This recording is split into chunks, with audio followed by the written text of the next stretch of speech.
afternoon. My name is Juanita. I'm coming to you live from Comfort, Texas, outside the central office of the Board of Education with the EESE organization here today meeting with the Board of Comfort to make sure that schools here in Comfort, Texas are maintaining an effective environment for kids and teachers in our community. Let's see what they have to say. Okay, so how would you suggest that we recognize your students?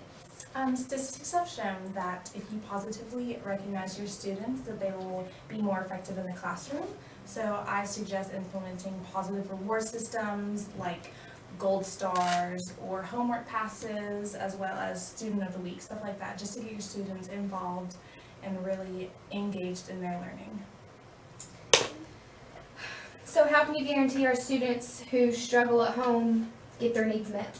Well, a couple of things you can do are things like free and reduced lunches for the kids who do not have lunches to bring to school, as well as free and reduced breakfasts for the children.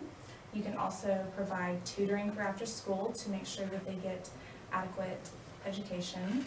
And also you need to provide guidance counselors for each grade to ensure that every child is getting the optimal learning experience. Okay, thank you. Okay, how can you ensure community involvement? We can do things like send home progress reports and allow parents to be in something we call the PTA, and have parent-teacher meetings to show the parents how their student is doing in the classroom, and also show them all the fundraisers that we can have, and just everything possible to keep the community involved in the student's education.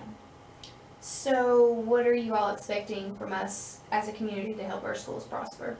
We expect the community to show the students that this is worth something, and to just make sure that the student is trying to get the best quality education that they can get, and just do everything in order to help the student succeed.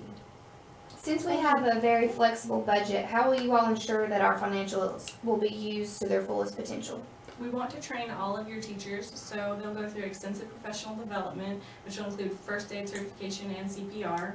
We want them all to be able to understand and expect all of the unusual circumstances that are going to rise in the classroom. So we'll want them to be trained, at least some, with special education.